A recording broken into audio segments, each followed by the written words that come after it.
Evening all. This is quite a lengthy story, but I'll try and keep it as short as possible. It's nothing to do with koi or filtration or anything like that.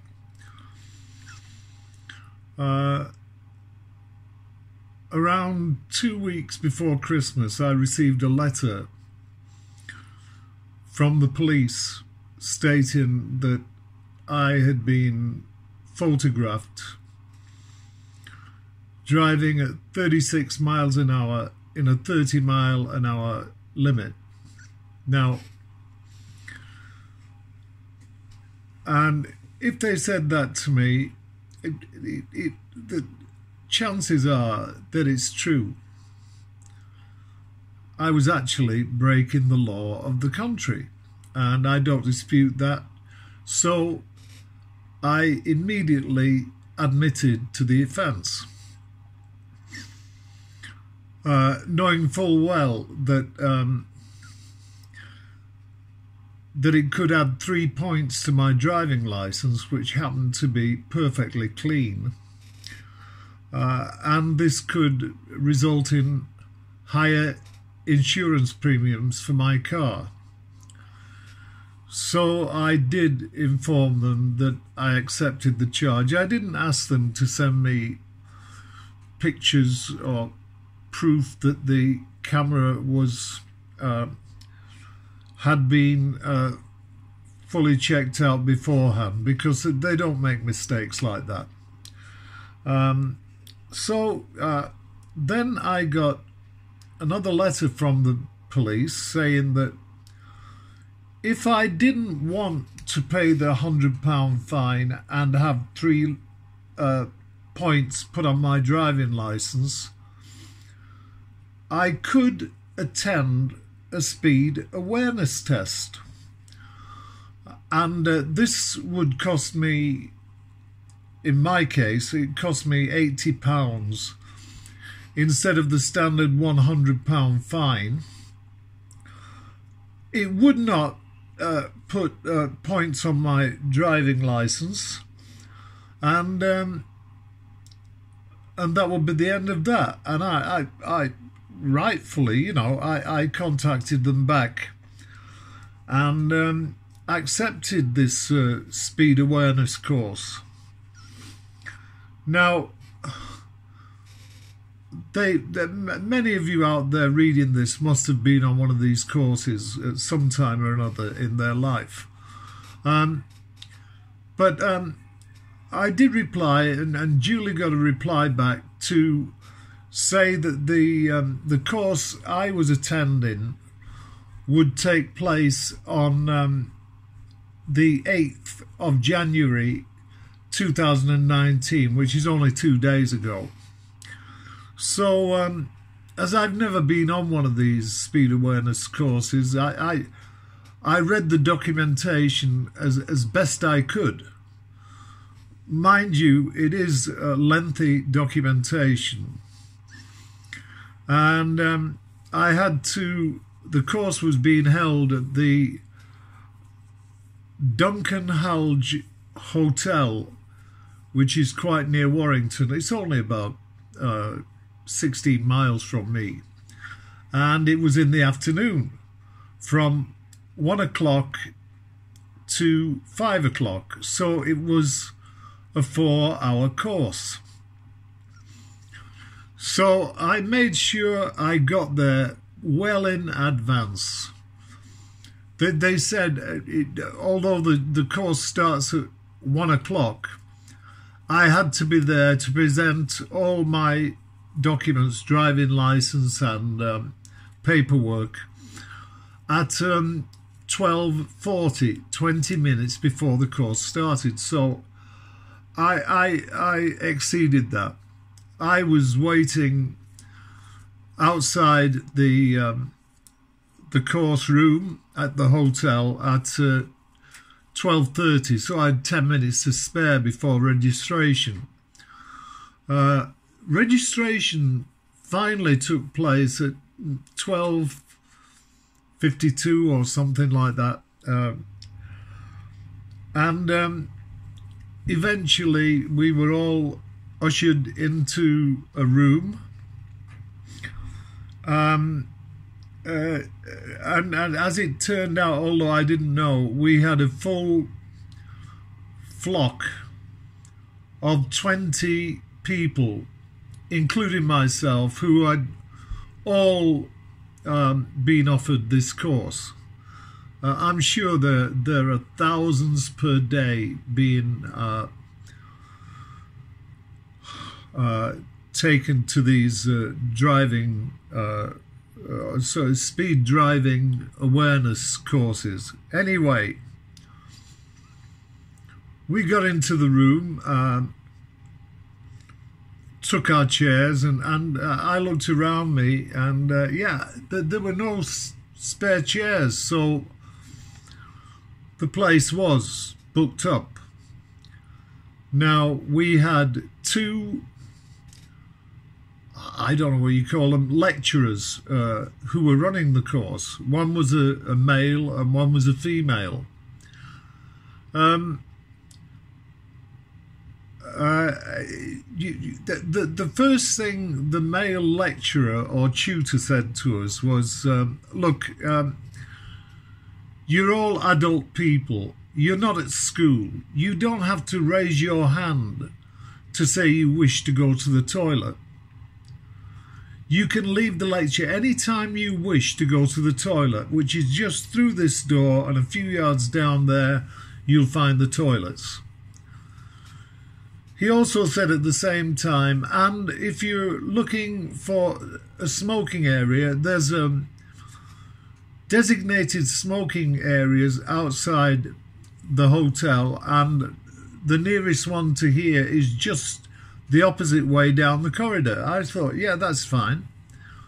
So I started, well, they started the course and I started listening. In fact, I got quite interested. There were several points that raised by these lecturers that I really didn't know about. So it did shock me or surprise me, but I certainly took these points to heart. Anyway, as I say, it started at 1 o'clock, and at 3 o'clock or thereabouts we had a coffee break. Now, it was a 15-minute break.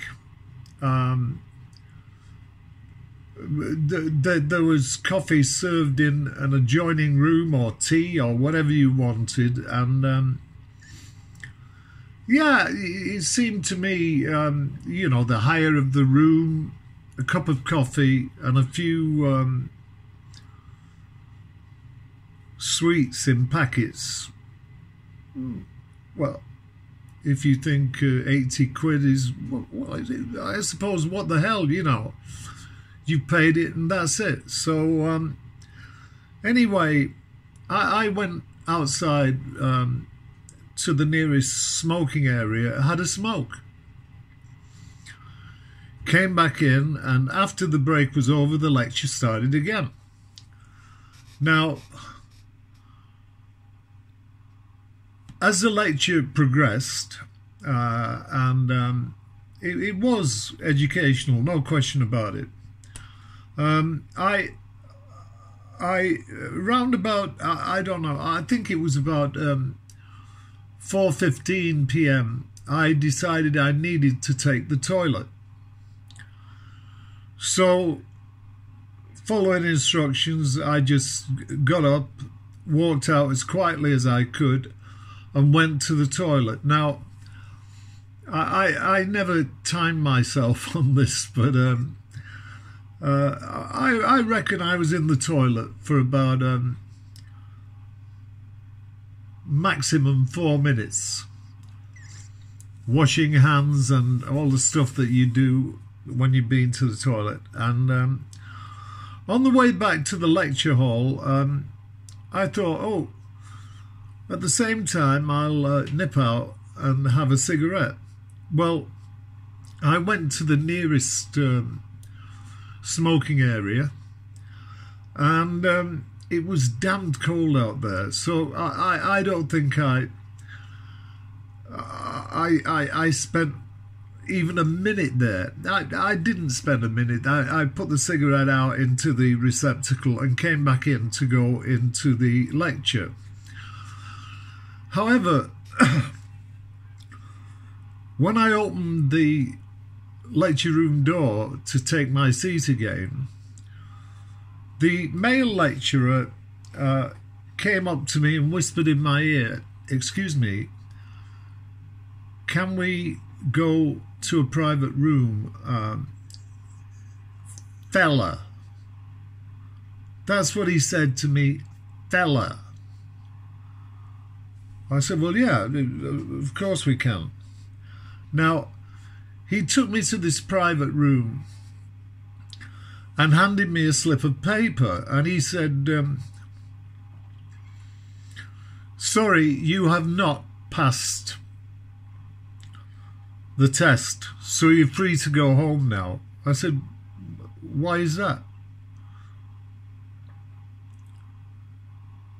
He said, "Because you went to the toilet, which is perfectly acceptable, and then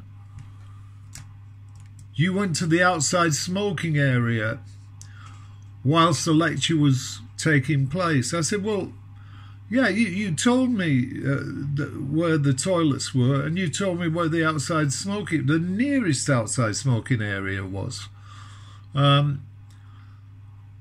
And so, you know, I was there. If I was in the toilets for 4 minutes, I certainly wasn't in the outside smoking area for even a minute."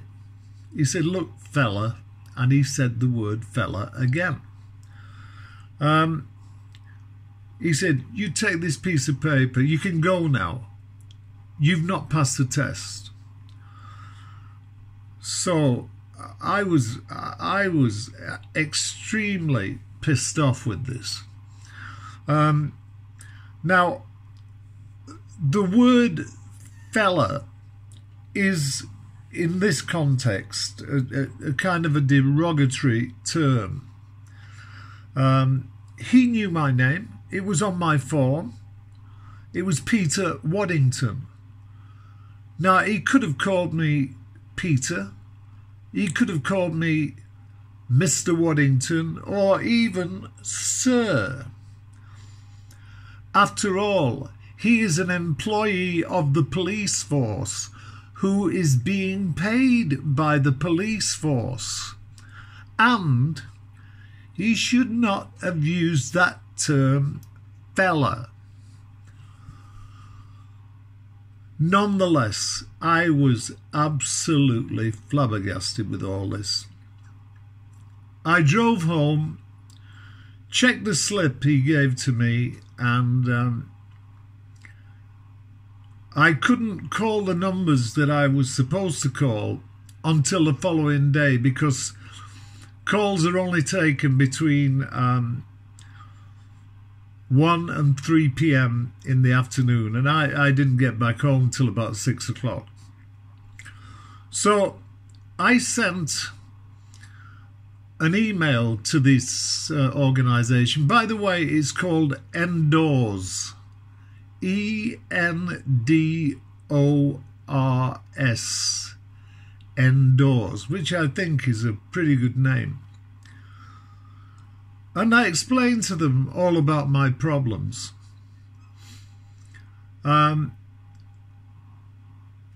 Thankfully, Endors came back to me the following day and replied to my email to say that yes, I can have a new speed awareness test, which will be free this time. And so the new date has been made up, and I attend this on I think it's the it's the 15th of February 2019. I am still smarting about being called fella, by a police officer. But then it's better than having 3 points on my licence and the associated hike in motor insurance prices. Thanks for listening.